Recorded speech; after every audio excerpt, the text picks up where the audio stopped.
नमस्कार साथियों, आनंद समर्थन चैनल में आपका स्वागत है। मैं आनंद राठौर सर। आज मैं आप लोगों को बताऊंगा कि 67वीं बीपीएससी के लिए खासकर प्री के लिए हिस्ट्री का जो सब्जेक्ट है उसमें इम्पोर्टेंट टॉपिक कौन है और कहाँ कहाँ से पढ़ें, ठीक है, तथा वो किन किन टॉपिक पर हम डिस्कस करें ताकि इतना कम टाइम में बेहतर से बेहतर पीटी की तैयारी खासकर हिस्ट्री सेक्शन से कर पाएँ, क्योंकि हिस्ट्री में आप लोगों को पता है क्वेश्चन की संख्या बहुत ज़्यादा होता है, ठीक है। जो लगभग 30, कोई साल कोई वर्ष 30, कभी 25, 30, 27, 25 इस तरह से क्वेश्चन आता है।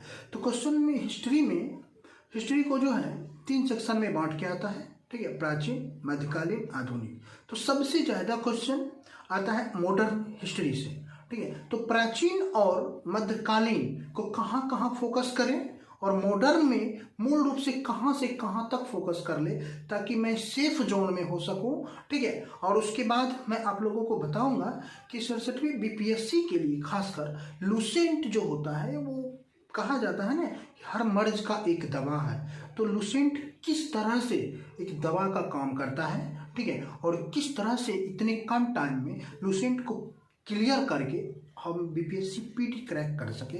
मैं आप लोगों को तैयारी के लिए ढेरों सारी शुभकामनाएं देता हूं, ठीक है। आप वीडियो देखिए, पहले देखिए। तो सबसे पहले हम बात करें प्राचीन में ज्यादा सेक्शन से हमें नहीं पढ़ना है, गिना चुना कुछ सेक्शन है जिसको मुख्य रूप से आपको ध्यान देना है। सबसे पहला जो सेगमेंट है वो विदेशियों का आगमन। विदेशियों का आगमन का मतलब होता है कि जब हमारे देश में फाहियान जैसे ह्वेनसन, ठीक है, इन सभी जब भारत में आगमन किए थे तो उनका जो आगमन का डेट कहाँ है, किन राजाओं के पास या कहाँ पर रहा था, इन सभी के बारे में आपको बेसिक जानकारी जरूरी है। अगला जो आपका पॉइंट होता है वो प्रागैतिहासिक का, क्योंकि यहाँ से आपको कुछ ना कुछ क्वेश्चन लगभग पूछ ही देता है प्री में खासकर, ठीक है। उसके बाद देखिए सिंधु सभ्यता। उसके बाद जब सिंधु सभ्यता क्लियर करेंगे तो हल्का फुल्का महाजनपद, जैसे 16 महाजनपद है, महाजनपद का क्षेत्र क्या है, उसकी राजधानी क्या थी और उस राजधानी का राजा क्या है, ठीक है, तो इसको ध्यान रखना है। उसके बाद जैनिज्म और बौद्धिज्म। जब जैनिज्म और बौद्धिज्म आपका प्राचीन इतिहास में क्लियर हो जाएगा तो आपको लगेगा कि नहीं, यहाँ से जो है ऊपर, यहाँ से ऊपर जितने भी टॉपिक हैं इन सभी से 1 या 2 क्वेश्चन होने की मोस्ट प्रोबेबिलिटी होता है, ठीक है। अब आता है मौर्य और गुप्त का। मौर्य और गुप्त साम्राज्य में एक और इसके बाद आता है मौर्योत्तर और गुप्त में आता है गुप्तोत्तर, ठीक है। तो आपको मौर्य और गुप्त दोनों में कुछ कुछ पॉइंट को ध्यान रख लेना है, ठीक है, ताकि जैसे कि मौर्य साम्राज्य और गुप्त साम्राज्य में, ठीक है, वहाँ का साम्राज्य का राजा कौन था, राजधानी क्या थी और वहाँ का जो है शासन व्यवस्था किस तरह से था, इसको ध्यान रखना पड़ेगा। इसके बाद हम बात कर लेते हैं मध्यकालीन भारत, ठीक है, मध्यकालीन भारत।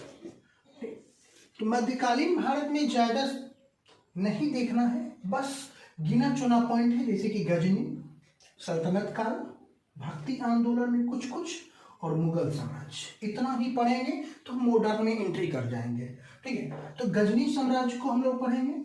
गजनी में मुख्य रूप से महमूद गजनी भारत में आक्रमण जो किया था, वो कब आक्रमण किया था, सोमनाथ मंदिर को कब लूटा था, उस दौरान क्या क्या घटनाएं हुई थी, उन सभी को डिस्कस बिल्कुल आपको करना होगा।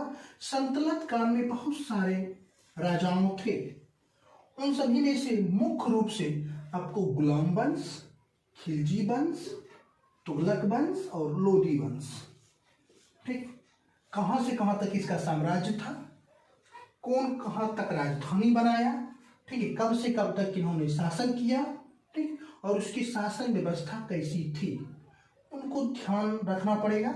इसके बाद आएगा भक्ति आंदोलन। भक्ति आंदोलन में ज्यादा कुछ नहीं पढ़ना है, एक नजर में केवल देख लेना है ताकि कहीं से भी क्वेश्चन एक आध बार दिख जाए तो उसको छोड़े नहीं, ठीक है, लगभग एलिमिनेट करके आप उसको आंसर को देने का कोशिश कर पाएंगे।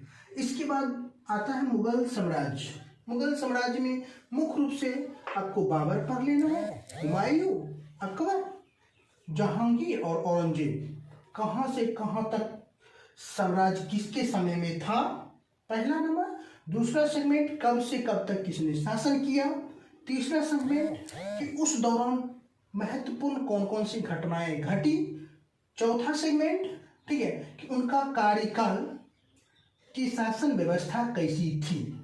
इतना ही इसमें दोनों में ध्यान रखना है। उसके बाद अगला जो आपका आता है वो मॉडर्न इंडिया, ठीक है, आधुनिक भारत। मॉडर्न में कहां से कहां तक क्लियर करना पड़ेगा, वो तो थोड़ा सा ज्यादा उसमें क्वेश्चन पूछता है, तो आपको लार्ज अमाउंट में उसको क्लियर करना पड़ेगा। लार्ज अमाउंट में क्लियर का मतलब है कि आपको 1857 से लेकर के 1947 तक की महत्वपूर्ण घटनाएं, जैसे कि विदेशियों का आगमन। इसमें जो है, जैसे बाहर से जो भी आए यूरोपियों का आगमन जो होगा उसको ध्यान में रखना। और एक चीज याद रखिएगा, यूरोपियों के आगमन से एक क्वेश्चन घुमा के पूछता है, ठीक है, इसलिए उस सेगमेंट को ध्यान में रखना है। ऐसा नहीं कि एक बार पढ़ लिए कौन आया कब आया बस हो गया, नहीं होगा क्लियर। आपको इसमें कॉन्सेप्ट चाहिए, यानी बेस ही नहीं, बिल्कुल कॉन्सेप्ट। लगभग आपको किसी भी तरह से क्वेश्चन पूछे तो आप उसका जवाब दे पाएंगे। इल्यूमिनेट नहीं चलेगा वहाँ पे कॉन्सेप्ट चलेगा। यहाँ से आप थोड़ा सा भी पढ़ के जाते हैं तो आप इल्यूमिनेट करके जवाब दे सकते हैं, लेकिन यहाँ से आप नहीं दे सकते हैं। यहाँ आपको बिल्कुल कॉन्सेप्ट की जरूरत है, ठीक है। 1857 से लेकर के, ठीक है, यूरोपियों की आगमन से लेकर के गांधी जी की एंट्री को देखते हुए, गांधी जी के साथ जितने भी घटनाएं घटित हुई और भारत की आज़ादी हुई, वहां तक आपको पूर्ण कंप्लीट करना पड़ेगा, ठीक है। तो मैं आप लोगों को इस चैनल पे हिस्ट्री को पूर्ण क्लासेस दूंगा। पहले मैं एंशिएंट को स्टार्ट करूंगा, ठीक है, और वो भी बेसिक से एडवांस तक जाएगा। तो आप चैनल को लाइक, शेयर और सब्सक्राइब कीजिए। मेरा मोशन है, मेरा थिंकिंग है कि ये चैनल आप लोगों को वहाँ तक कंटेंट दे पाएगा जहाँ से आप बीपीएससी, यूपीएससी, स्टेट पीसीएस या वनडे एग्जाम के लिए कंप्लीट तैयारी कर सकते हैं। चैनल को लाइक, शेयर और सब्सक्राइब कीजिए। धन्यवाद।